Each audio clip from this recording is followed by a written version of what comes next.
Suatu malam pada Maret 2020, aku menemukan sebuah film dari Gereja Tuhan Yang Maha Kuasa di internet. Aku telah menonton banyak film Kristen sebelumnya, tapi aku belum pernah menonton film yang mengejutkanku seperti ini. Namun tak lama setelah menyelidiki jalan yang benar, aku diganggu oleh pendeta agamawi. Pendeta itu berkata, "Kau harus tahu bahwa tidak ada firman Tuhan di luar Alkitab. Jauhi mereka sekarang, jangan dengarkan khotbah mereka." Namun, aku tak berhenti menyelidiki, karena aku telah membaca beberapa firman Tuhan yang Maha Kuasa, dan aku merasa firman ini memang adalah kebenaran. Bagaimanapun pendeta dan penatua menggangguku, aku akan mengikuti Tuhan yang Maha Kuasa.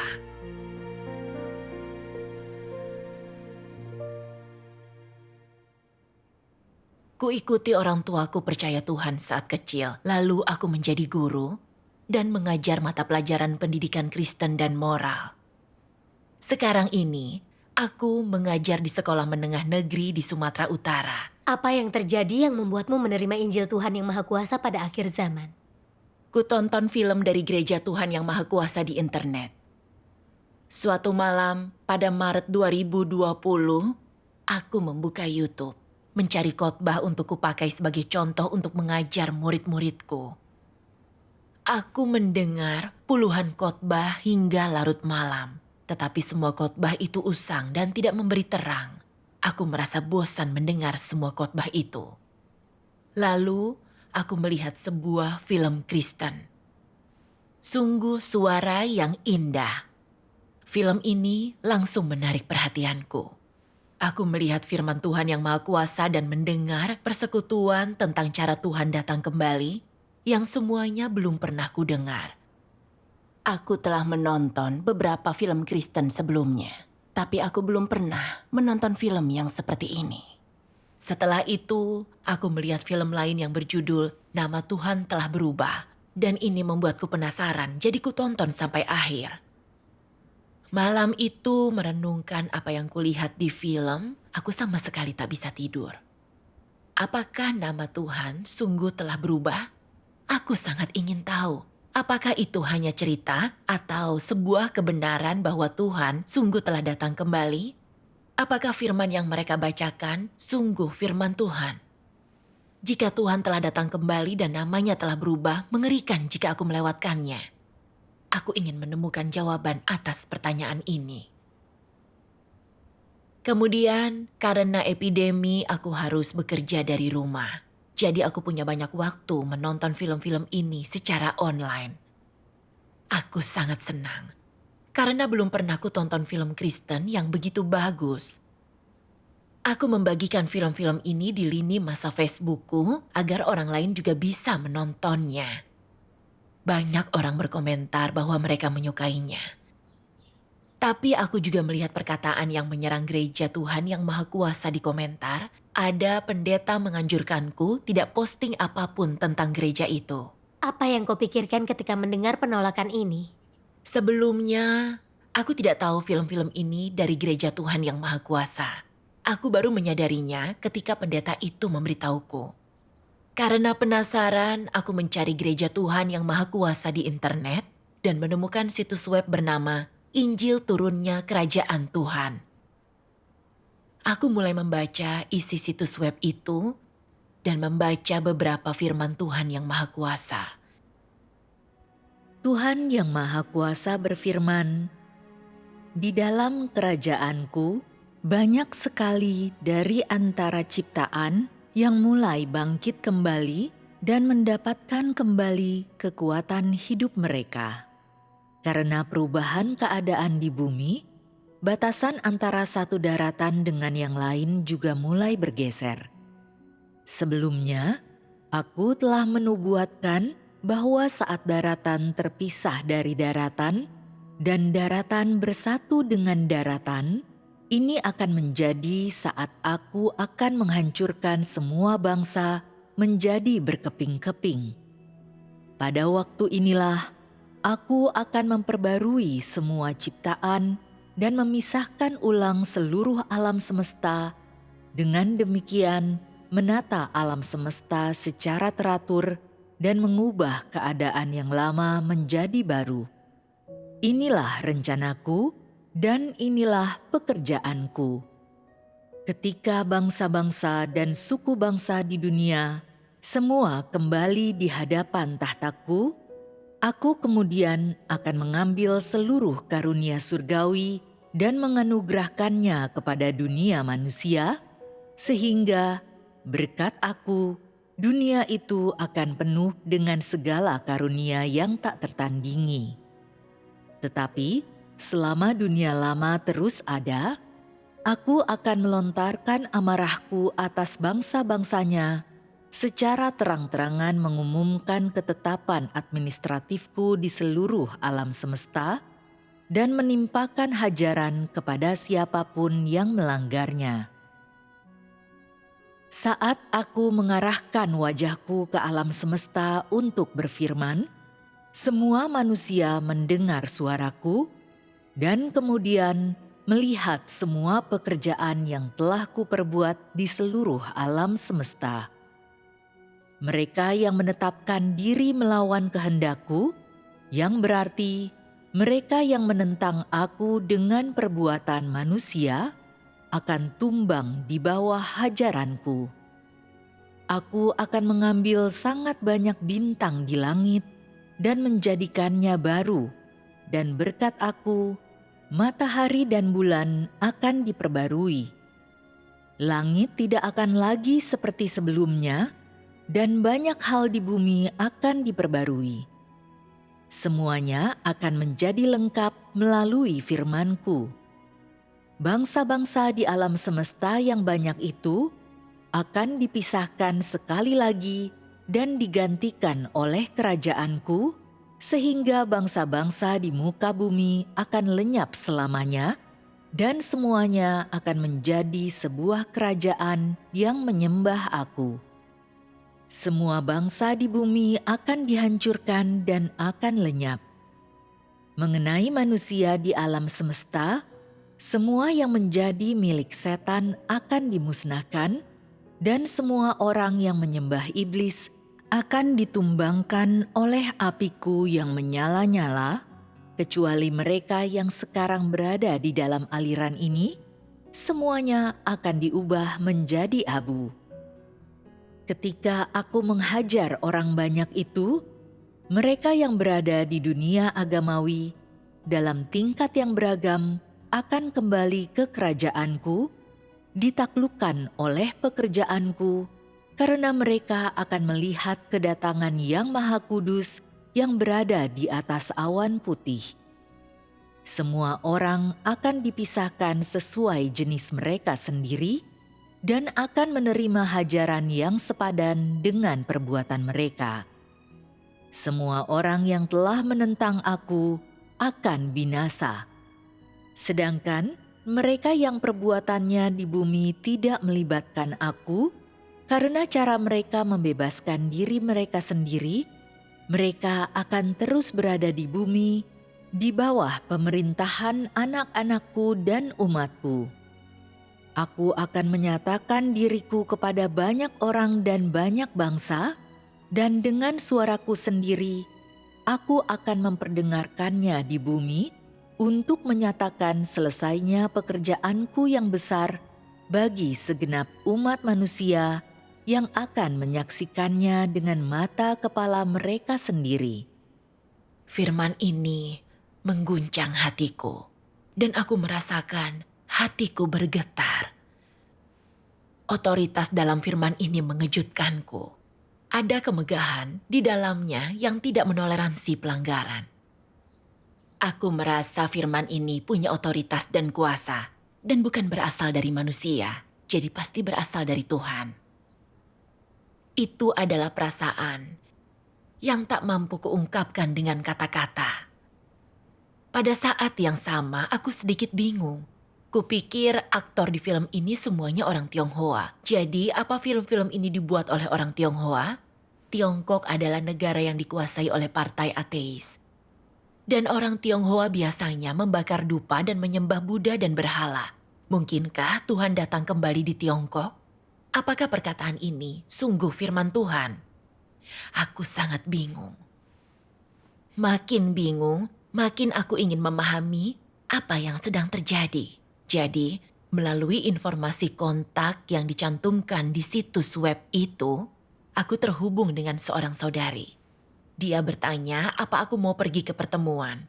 Aku berkata ingin tahu lebih banyak tentang firman Tuhan yang Maha Kuasa. Jadi dia membantuku bergabung dengan pertemuan online, membacakan firman-Nya, serta bersekutu tentang misteri inkarnasi Tuhan dan 3 tahap pekerjaannya.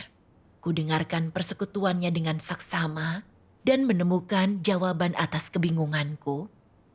Dan juga menerima beberapa kabar baik yang luar biasa. Bahwa Tuhan telah kembali dan dia datang dalam daging inkarnasi. Kau pasti sangat bersemangat. Iya. Namun tak lama, aku kembali diganggu oleh seorang pendeta agamawi. Pendeta itu mengirimiku beberapa perkataan yang menyerang gereja Tuhan yang Maha Kuasa. Gereja Tuhan yang Maha Kuasa adalah heresi. Firman Tuhan yang Maha Kuasa bukanlah firman Tuhan. Perkataan itu tak ada dalam Alkitab. Sebagai orang Kristen, kau tahu bahwa tidak ada firman Tuhan di luar Alkitab. Jauhi mereka sekarang. Saudara-saudari lainnya dalam kelompok itu juga menerima pesan dari pendeta itu. Orang yang punya hubungan baik denganku sebelumnya keluar dari kelompok setelah mendengarkan pendeta itu dan ingin aku keluar juga. Ini penghalang bagimu sekaligus ujian. Awalnya aku sebenarnya bingung. Kupikir dia itu pendeta dan tahu lebih banyak tentang Alkitab. Mungkinkah yang dia katakan benar? Aku ingin mencari tahu gereja Tuhan yang Maha Kuasa itu heresi atau bukan. Oh, kau tidak berhenti menyelidiki. Aku tak begitu saja mempercayai pendeta itu. Karena aku telah membaca firman Tuhan yang Maha Kuasa dan aku merasa firman ini memang adalah kebenaran. Firman ini terdengar seperti suara Tuhan.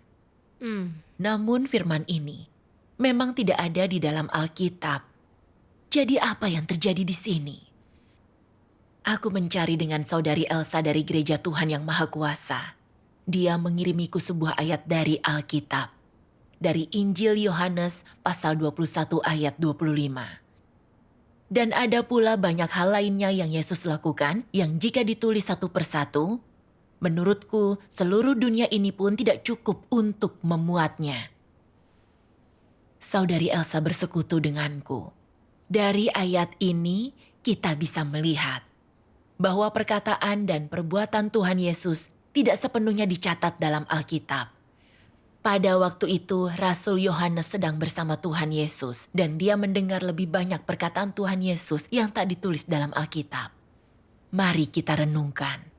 Saat Tuhan Yesus bekerja, dia berkhotbah setidaknya 3 tahun. Jika dia berbicara selama 1 jam setiap hari, berapa banyak yang dia katakan selama 3 tahun? Pasti banyak sekali. Itu sangat banyak. Tak mungkin perkataannya hanya perkataan yang dicatat dalam Alkitab. Benar.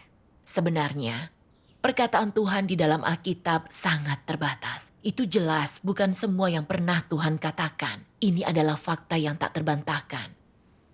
Pendeta itu berkata, tidak ada firman Tuhan di luar Alkitab. Apa dasarnya dia mengatakan hal itu? Kemudian aku berpikir, ya, apa yang dikatakan pendeta itu tidak sesuai dengan fakta. Iya. Aku telah membaca Alkitab, tetapi aku tak pernah memperhatikan ayat dalam Injil Yohanes ini. Baru setelah itulah aku sadar. Ayat ini sudah memberitahu kita bahwa tidak semua perkataan Tuhan ada di dalam Alkitab. Iya. Aku ingat nubuat Nabi Perjanjian Lama Ezra juga tidak ada di Alkitab. Ya. Kemudian saudari Elsa mengirimiku beberapa ayat Alkitab lagi. Dia mengirimiku Yohanes 16 ayat 12-13. Ada banyak hal lain yang bisa kukatakan kepadamu, tetapi engkau tidak bisa menerima semuanya itu saat ini. Namun, ketika dia, roh kebenaran itu datang, dia akan menuntun engkau sekalian ke dalam seluruh kebenaran. Karena dia tidak akan berbicara tentang dirinya sendiri, tetapi dia akan menyampaikan segala sesuatu yang telah didengarnya, dan dia akan menunjukkan hal-hal yang akan datang kepadamu. Dan dia mengirimiku beberapa ayat dari kitab Wahyu. Barang siapa memiliki telinga, hendaklah dia mendengarkan apa yang diucapkan Roh kepada gereja-gereja. Dan aku melihat di tangan kanan Dia yang duduk di tahta, ada sebuah kitab yang ditulisi sisi dalam dan sisi belakangnya dan dimateraikan dengan 7 materai.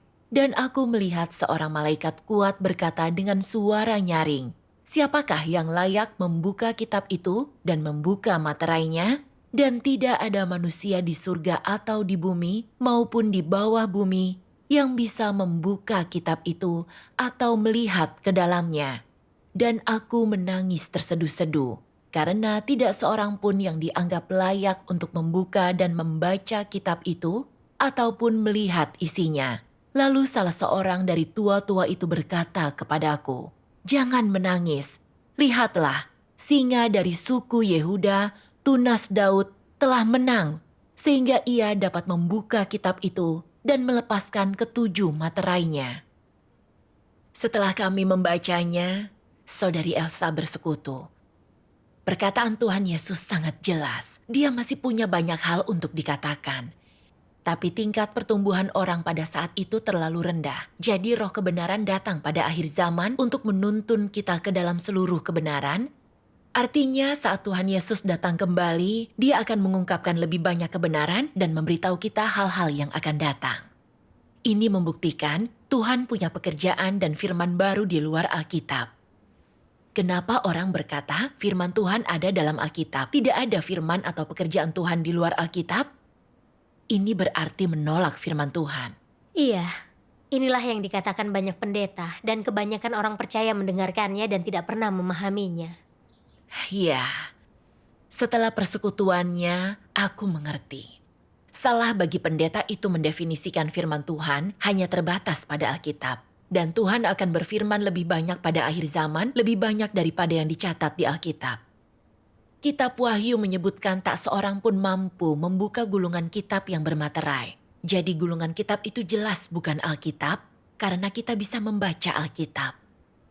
Saat Tuhan Yesus datang kembali, Dia akan membuka gulungan kitab itu dan memberitahukan isinya. Ini menjadi jelas bagiku bahwa Tuhan akan mengucapkan firman baru di luar Alkitab. Lalu kami membaca firman Tuhan yang Maha Kuasa.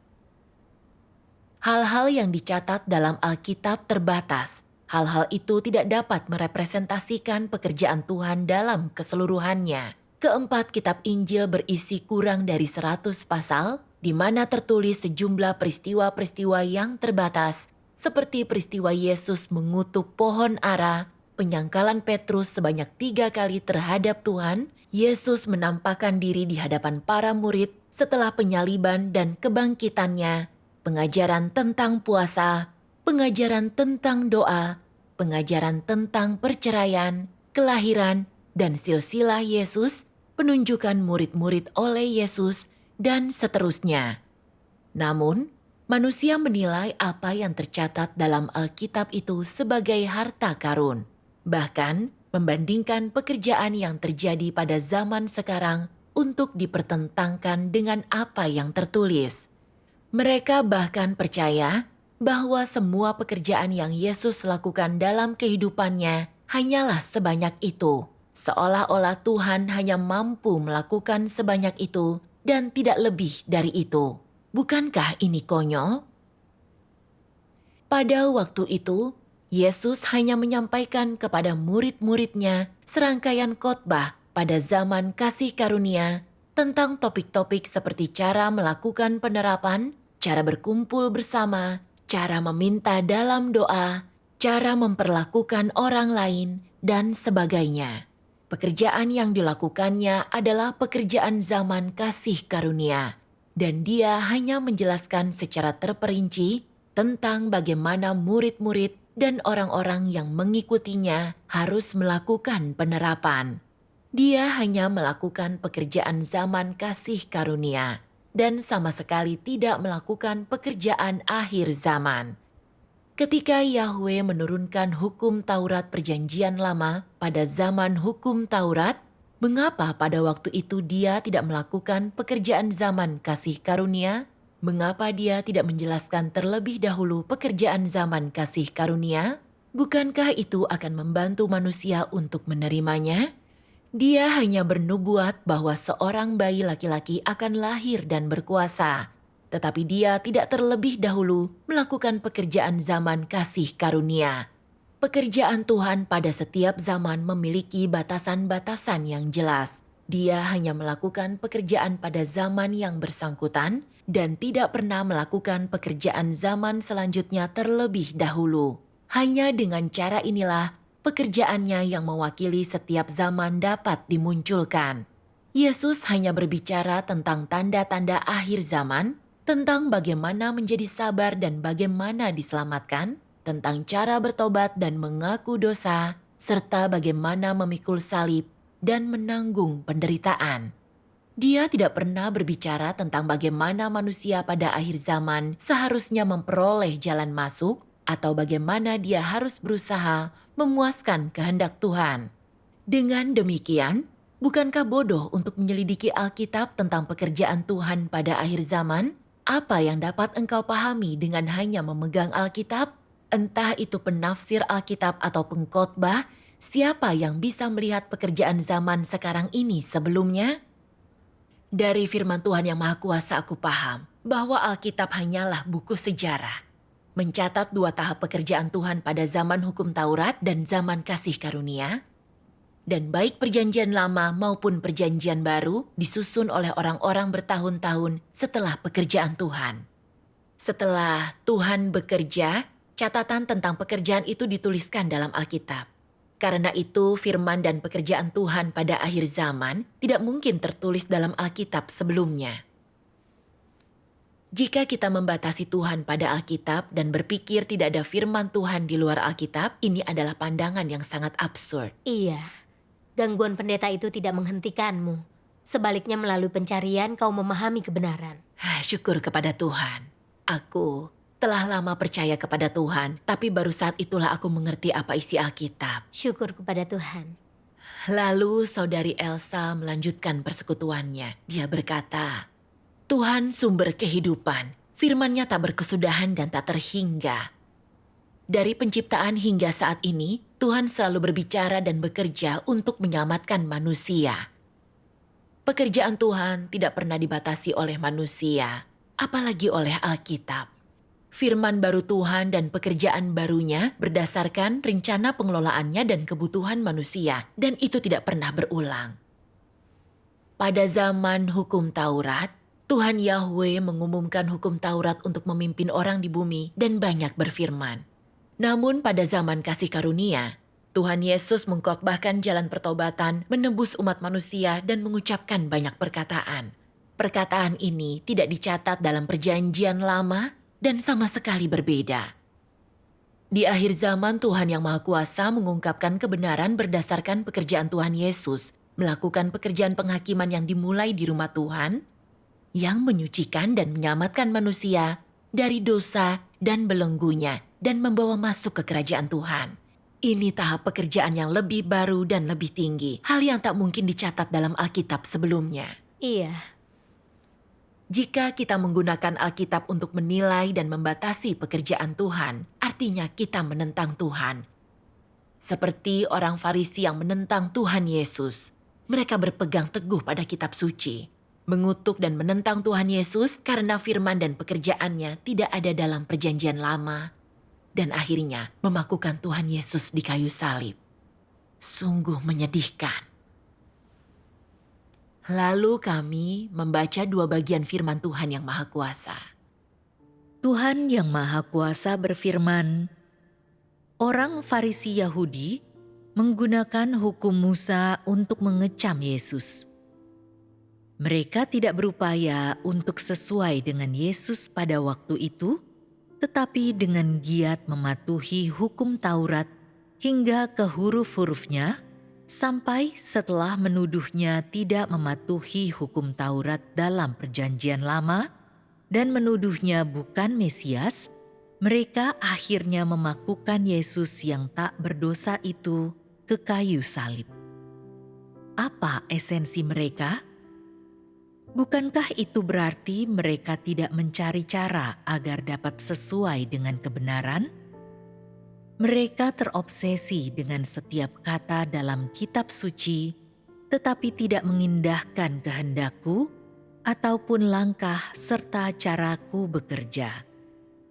Mereka bukanlah orang yang mencari kebenaran, melainkan orang yang dengan kaku berpegang pada kata-kata. Mereka bukanlah orang yang percaya kepada Tuhan, tetapi orang yang percaya pada Alkitab. Intinya, mereka adalah anjing-anjing penjaga Alkitab. Untuk menjaga kepentingan Alkitab, menjunjung tinggi martabat Alkitab, dan melindungi reputasi Alkitab, mereka bahkan sampai memakukan Yesus yang penuh belas kasihan itu ke kayu salib. Hal ini mereka lakukan hanya demi membela Alkitab dan demi mempertahankan status setiap kata dalam Alkitab di hati manusia. Jadi, mereka memilih meninggalkan masa depan dan korban penghapus dosa mereka untuk menghukum Yesus yang tidak sesuai dengan doktrin kitab suci sampai mati. Bukankah mereka semua adalah kacung-kacung bagi setiap kata dalam kitab suci? Lagi pula, mana yang lebih besar, Tuhan atau Alkitab? Mengapa pekerjaan Tuhan harus selaras dengan Alkitab? Apakah Tuhan tidak punya hak untuk melampaui Alkitab? Tidak bisakah Tuhan meninggalkan Alkitab dan melakukan pekerjaan lain? Mengapa Yesus dan murid-muridnya tidak memelihara hari Sabat? Jika dia harus bertindak dengan mempertimbangkan hari Sabat dan sesuai dengan perintah-perintah Perjanjian Lama, mengapa Yesus tidak memelihara hari Sabat setelah dia datang, tetapi malah membasuh kaki, menutup kepala, memecah roti dan minum anggur? Bukankah semua ini tidak tercantum di dalam perintah Perjanjian Lama? Jika Yesus menghormati Perjanjian Lama, mengapa dia meninggalkan doktrin-doktrin ini? Engkau harus mengetahui mana yang ada lebih dahulu, Tuhan atau Alkitab. Sebagai Tuhan atas hari Sabat, tidak bisakah dia juga menjadi Tuhan atas Alkitab? Membatasi dan menentang Tuhan adalah hal yang sangat serius. Iya, dia melanjutkan persekutuannya.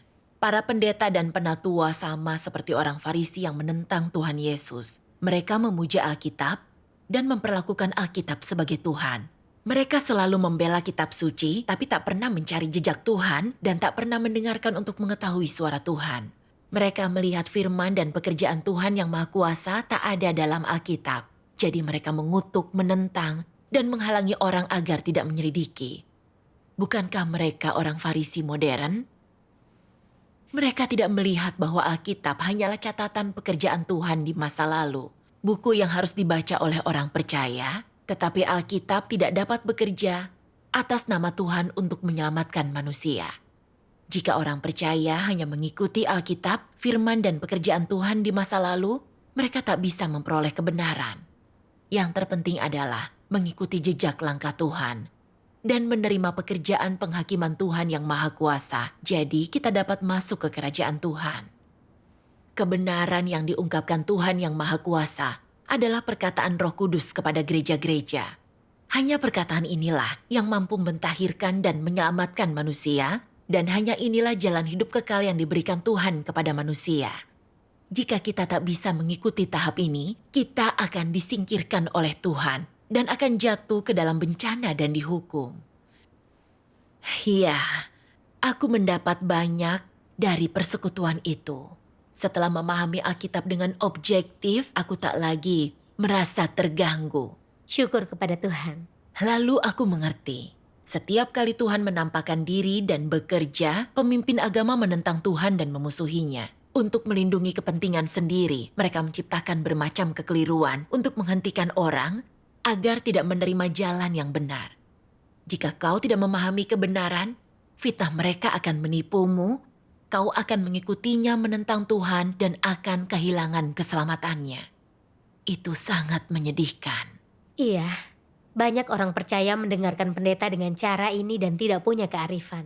Ya, aku berkata dalam hati, aku harus memperlengkapi diri dengan kebenaran. Aku tak mau menolak Tuhan. Syukur kepada Tuhan. Sebulan kemudian, pendeta lain menggangguku dengan pesan melalui Messenger dan WhatsApp. Dia berkata, Tuhan Yesus lahir 2000 tahun yang lalu yang menggenapi nubuat Alkitab. Sekarang kau berkata Tuhan datang kembali sebagai perempuan. Apa ada nubuat di Alkitab Tuhan datang sebagai perempuan? Tak mungkin Tuhan berinkarnasi, apalagi datang sebagai perempuan. Tuhan yang Maha Kuasa itu adalah manusia. Pada saat yang sama, dua pendeta lain menyerangku. Mereka mengkritik dan mengutuk, berkata kepercayaanku salah. Apa yang kau pikirkan saat mendengar mereka mengatakan itu? Aku berkata bahwa kita tak boleh mendefinisikan Tuhan. Esensi Tuhan adalah roh dan dia tak punya jenis kelamin. Itu hanya karena pekerjaannya mengharuskan dia menjadi daging dan mengambil rupa manusia. Tuhan yang Maha Kuasa punya esensi keilahian Tuhan dan mampu mengungkapkan kebenaran. Bukan karena penampilan dagingnya. Aku juga mencari bersama saudari Elsa. Dan dia bersekutu. Nubuat dalam Alkitab berbicara tentang inkarnasi Tuhan pada akhir zaman. Seperti kedatangan anak manusia menampakkan dirinya dan anak manusia datang. Sekarang, Tuhan yang Maha Kuasa telah datang untuk melakukan pekerjaan penghakiman pada akhir zaman yang menggenapi nubuat-nubuat ini. Tuhan datang sebagai perempuan pada akhir zaman dan itu tidak sesuai gagasan manusia. Tapi makin sedikit pekerjaan Tuhan sesuai gagasan kita, makin banyak itu mengandung makna penting. Apa kebenaran dan misteri inkarnasi Tuhan sebagai perempuan? Mari kita membaca firman Tuhan yang Maha Kuasa dan mencari tahu.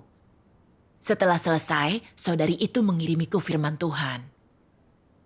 Setiap tahap pekerjaan yang dilakukan oleh Tuhan memiliki signifikansi praktisnya sendiri. Saat itu, ketika Yesus datang, dia datang dalam wujud laki-laki, dan ketika Tuhan datang kali ini, wujudnya adalah perempuan. Dari sini, engkau bisa melihat bahwa ciptaan Tuhan baik laki-laki maupun perempuan dapat digunakan dalam pekerjaannya, dan baginya tidak ada perbedaan gender. Ketika rohnya datang, dia dapat mengenakan jenis daging apapun yang dikehendakinya, dan daging tersebut dapat merepresentasikan dirinya. Entah laki-laki atau perempuan, daging itu dapat merepresentasikan Tuhan selama itu adalah daging inkarnasinya. Bagi Tuhan, tidak ada perbedaan gender. Dia melakukan pekerjaannya seperti yang dia inginkan, dan dalam melakukan pekerjaannya, dia tidak tunduk pada batasan apapun, tetapi sangat bebas. Namun, setiap tahap pekerjaan memiliki signifikansi praktisnya sendiri. Tuhan menjadi daging 2 kali, dan dengan sendirinya terbukti bahwa inkarnasinya selama akhir zaman adalah untuk yang terakhir kalinya. Dia telah datang untuk membuat semua perbuatannya diketahui. Jika di tahap ini dia tidak menjadi daging untuk secara pribadi melakukan pekerjaan untuk disaksikan manusia, manusia akan selamanya berpegang teguh pada gagasan bahwa Tuhan itu hanya laki-laki, bukan perempuan. Sebelum ini, semua manusia yakin bahwa Tuhan hanya bisa menjadi laki-laki dan bahwa seorang perempuan tidak dapat disebut sebagai Tuhan. Jika Tuhan datang ke dunia hanya sebagai laki-laki, maka orang mendefinisikan dia sebagai Tuhan atas laki-laki, dan orang tidak akan pernah percaya bahwa dia adalah Tuhan atas perempuan. Para lelaki lalu menganggap bahwa ada kesamaan antara mereka dan Tuhan, yakni sama-sama laki-laki, dan bahwa Tuhan adalah kepala para lelaki. Lalu, bagaimana dengan perempuan? Tidak adil. Bukankah ini perlakuan istimewa bagi laki-laki? Kalau begini keadaannya, semua orang yang Tuhan selamatkan adalah laki-laki seperti dirinya, dan tak seorang perempuan pun akan diselamatkan. Sewaktu menciptakan umat manusia, Tuhan menciptakan Adam dan Dia menciptakan Hawa. Dia menciptakan bukan hanya Adam, melainkan menjadikan laki-laki dan perempuan sesuai dengan gambarnya. Maka Tuhan bukan hanya Tuhan atas laki-laki, melainkan juga Tuhan atas perempuan. Lalu saudari Elsa berkata, Tuhan adalah roh, tidak berwujud dan tanpa jenis kelamin. Tapi karena Dia ingin bekerja untuk menyelamatkan manusia, Dia berinkarnasi dalam wujud gender untuk menampakkan diri dan bekerja di dunia manusia. Pertama kali Tuhan datang berinkarnasi sebagai laki-laki dan pada akhir zaman Dia menjadi perempuan. Hal ini dilakukannya agar orang memahami Tuhan dan tidak membatasi Dia.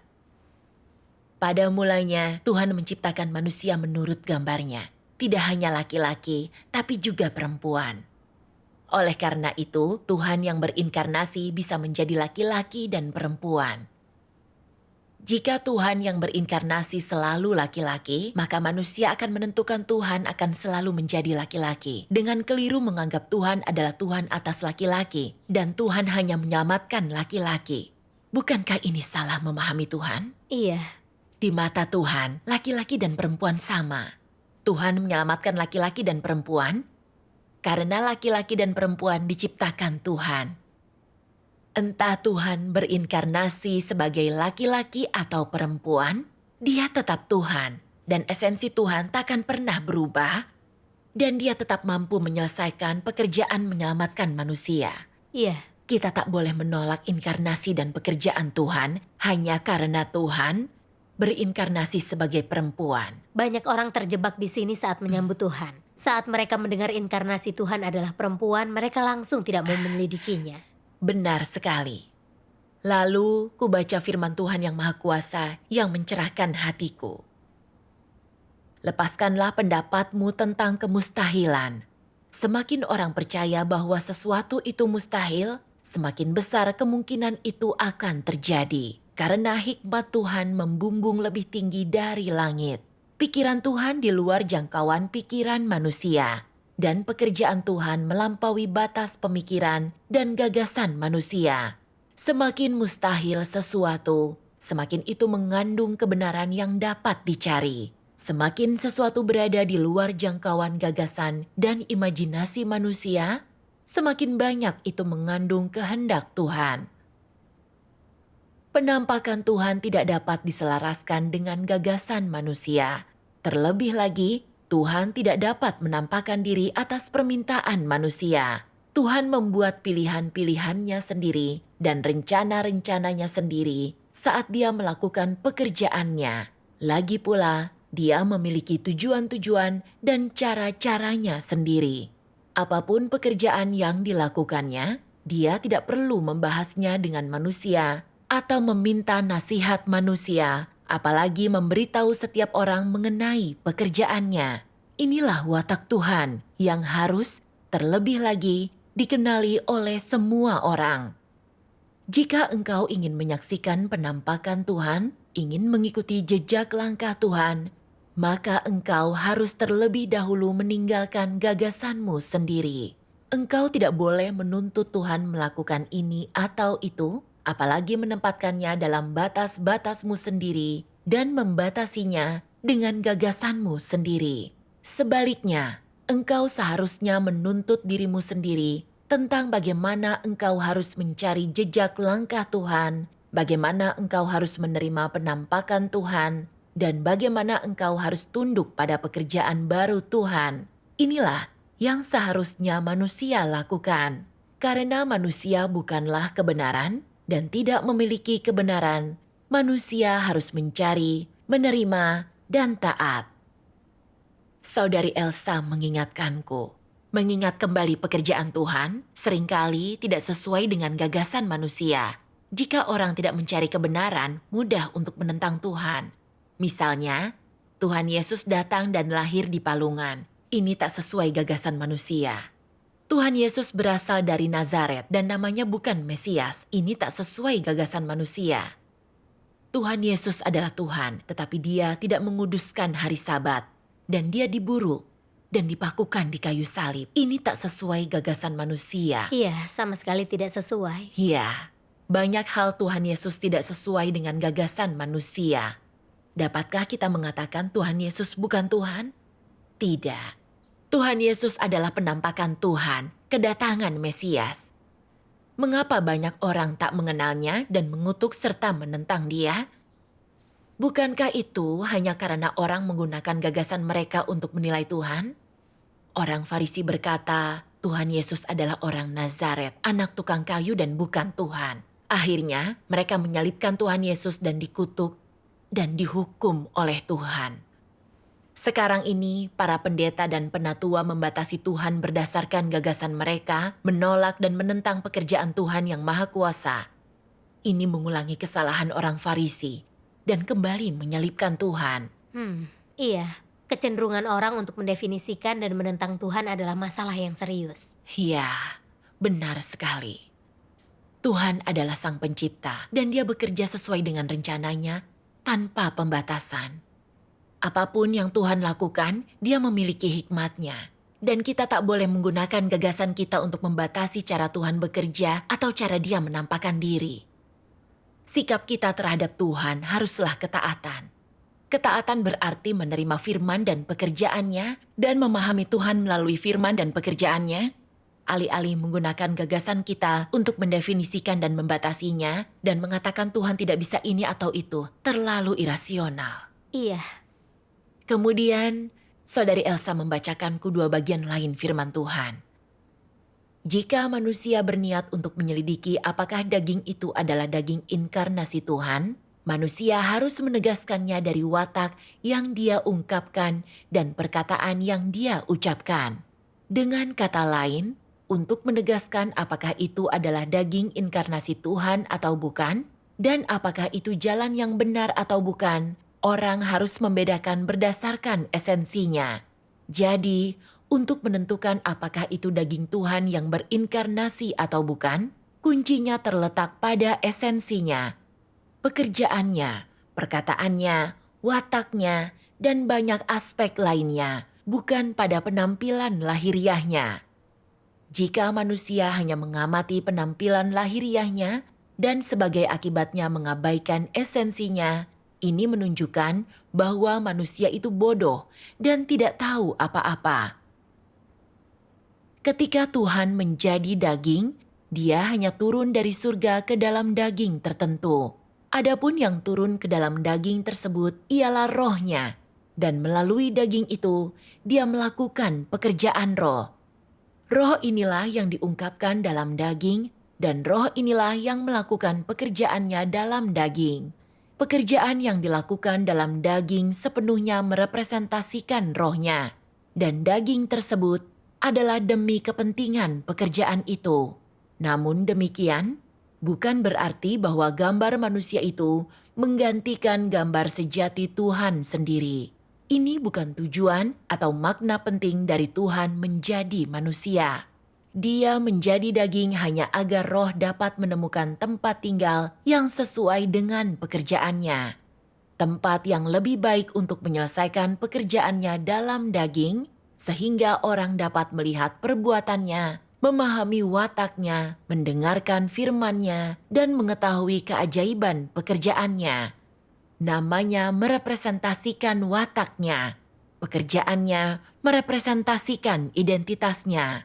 Tetapi Dia tidak pernah mengatakan bahwa penampakannya dalam daging merepresentasikan gambarnya. Itu semata-mata gagasan manusia.